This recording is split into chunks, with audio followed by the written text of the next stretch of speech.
Okay. You good? Good. Black boy, turn that shit down. You know that America don't want to hear the sound of the bass drum, jungle music. Go back to Africa. Nigga, I'll arrest you if you're holding up traffic. I'll be damned if I listen.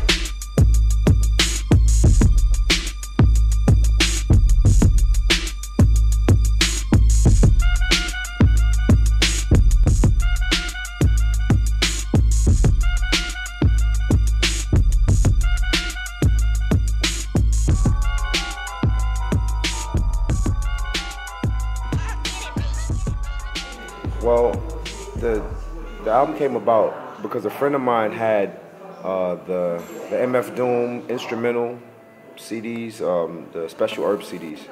So he was playing some tunes in his car. I was like, "What is that?" You know, he's like, "Oh, this is MF Doom instrumentals." And he said, "I'll burn you a copy." So he burned me a copy, and I drove around with those instrumentals for maybe, 2 months. Okay. And I was just listening to him just to listen to him, and then I started getting ideas for songs and lyrics and rhymes. And but then, you didn't talk to no, MF Doom I didn't at talk this to him time. at Okay. all. So in my mind, I started to think about ideas for songs and lyrics, and then I said, you know what, I'll do a mixtape, a free mixtape. I'll just rap over these beats, and I'll put it out there for the fans. Just a way to kind of, have something going on out there in between projects, and that was really the plan. When Fat Beats Records heard about the idea, they said, well, why do you want to give it away for free? This could be a big project. Let's sell it. So they invested money, and then it became this album that I didn't expect it to be.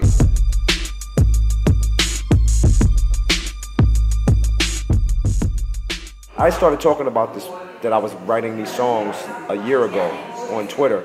And people started responding, saying, "Oh, that's gonna be crazy! I want to hear it. I can't wait! I can't wait!" So I guess through all of the talks, the word got back to him that I was working on this project. We had a show together in France last year, September last year. And when I saw him at the show, he said, "Yeah, I heard about the record. I'm dying to hear it." And so after we performed, I went back to the hotel room. And we sat down, I played all the songs on the laptop, and he heard everything for the first time. It was cool.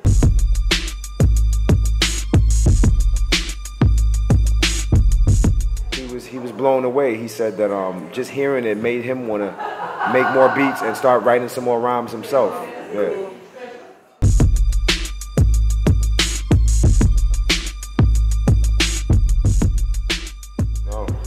All finished. All finished. At that time. All finished. Okay. The only thing I didn't have was the feature. It was that night that I said, well, I got this one song that I don't have a verse for. Maybe you want to jump on it and spit a verse. He said, yeah, I'd love to do it. So, that feature was kind of born from that night, us sitting down and listening to the album. It took him a long period of time to get me the lyrics, the verse. So I didn't think he was going to do it. It was just like, the record was done in September. So October went by, November, December, still no verse. So I said, well, let me get, one of my good friends, Big Daddy Kane, to rap on the song. So I sent him the beat. He sent me his verse in a week. And then it was me and Big Daddy Kane. And then at the beginning of 2012, they sent me the verse for Doom. So now it's me, Kane, and Doom on the song. Just a few months ago. Yeah, just a few months ago I got the verse. I got the verse in February. Oh, wow. Very end of February. Okay. From September to February. That's how long it took.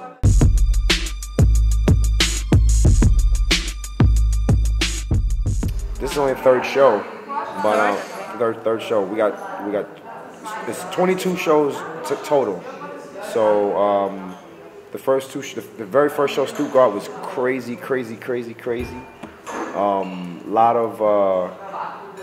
Lot of real fans.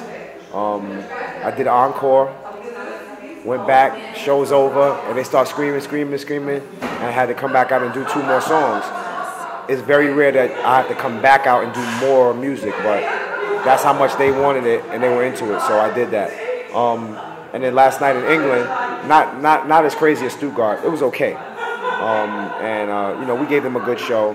I just felt like people were a little too drunk, so they were like talking. There was a couple little fights trying to break out and stuff like that. It was like it wasn't as real as I would have liked it, but it was cool.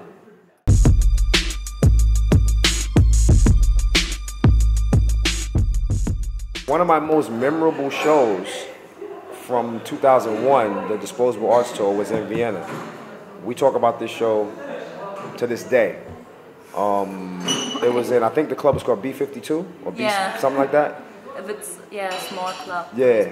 But it was like, you know, because when we walked into the venue, very small, didn't look like much. Like, I don't know, this is gonna be kind of whack. I don't think it's gonna be good. It had the balcony.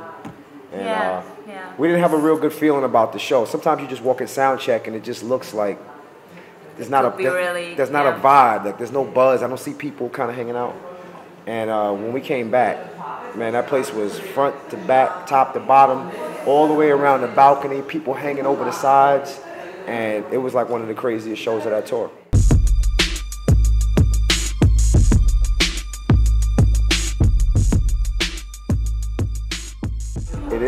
It is, because to be honest with you, Europe has extended my career for 10 years.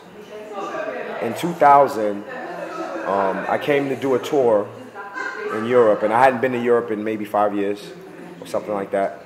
And when I came before, it was always just maybe one show, 2 shows, go back home. 1 show, 2 shows, go back home. In 2000, I did 13 shows, and really didn't think there was going to be a good turnout. I didn't think people were going to be excited. I didn't think there was going to be any love. And to my surprise, it was way more than I expected. And it was really that tour in 2000 that convinced me to do the album Disposable Arts. I may have not have done that record. The love that I got from the European fans made me go, hey, well, there's people out there that still care about what Masta is doing, so I'm going to do another record. And because of that, Disposable Arts, then Long Hot Summer, and here we are 10 years later, I don't know how many tours later, still going. It may have never happened if I didn't do that tour and the European fans didn't give me that love. I would have been like, if the turnouts were weak and people weren't really into it, I might have been like, you know what, this is it. I'm good. Let me go behind the scenes and produce and stick to that. And here we are, 11 years later.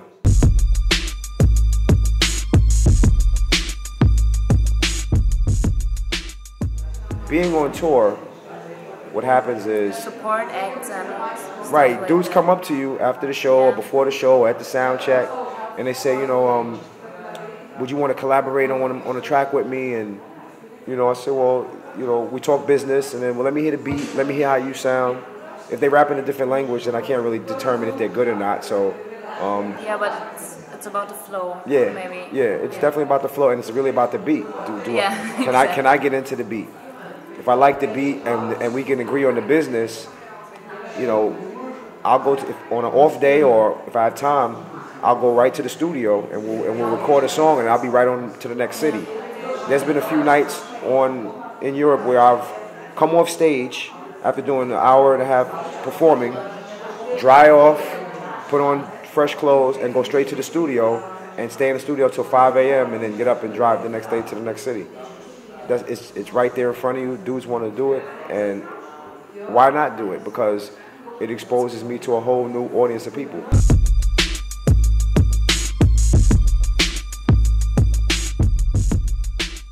I think that there's been some good steps. For example? I think Kanye was a good step. You know, not just him, but kind of the artists that he's been working with. You know, the Commons and people like that. Little Brother.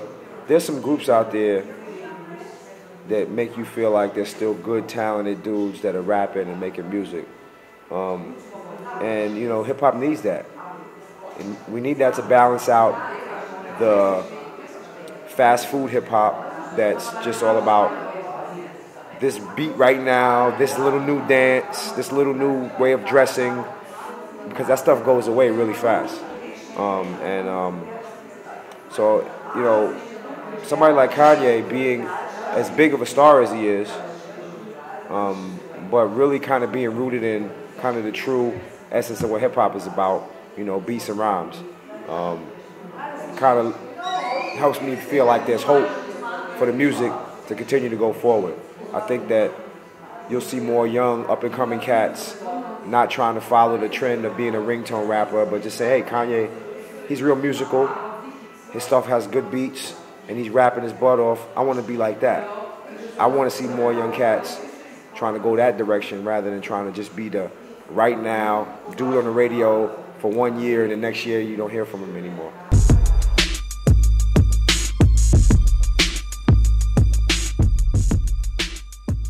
20 years ago, dudes made records because they liked the record.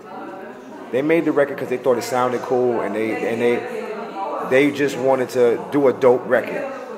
Now, a lot of dudes make records to try to be on the radio, to try to sell 1 million copies, to try to get rich quick. And when you have those motivating factors, the music is just not as good because you're trying too hard to do a formula. Oh, I'm gonna rap a 16, I'm gonna get Chris Brown to sing the hook, and I'm gonna bring Lil Wayne in for a feature and Drake on a feature, and I'm gonna win. And that stuff just doesn't work long term. Doesn't work.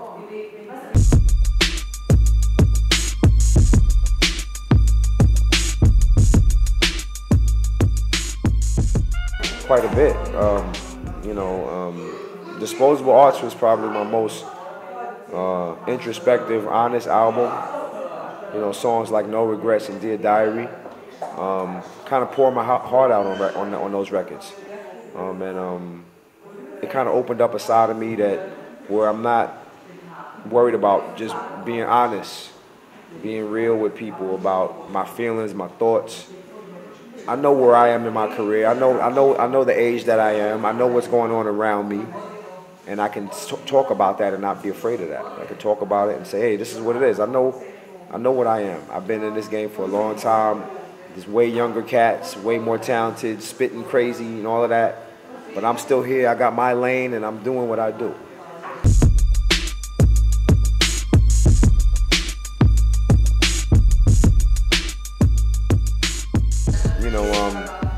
You got the Jay-Z's of the world.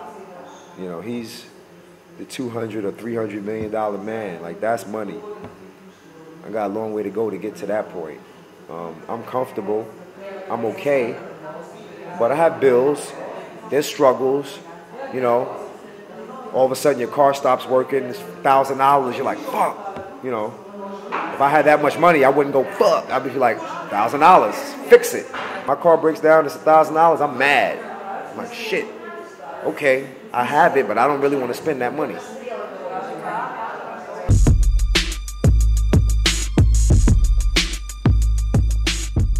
Absolutely. I thank God every day for what I have. For the, I have a lot to be thankful for. I have a lot of blessings around me. Being here, sitting here, talking to you, being interviewed. The fact that you want to interview me, to me, that's a blessing. You know, because you could be like, oh, I don't want to interview Masta. Get out of here. Let's go interview Drake. Let's go interview Lil Wayne or somebody. Like, what do we interview him for? So the fact that people are going to come to the show tonight, whatever amount of people it is, could be 100, could be 500, whatever it is, that's a great thing. Because there's cats who can't get 12 people in the club.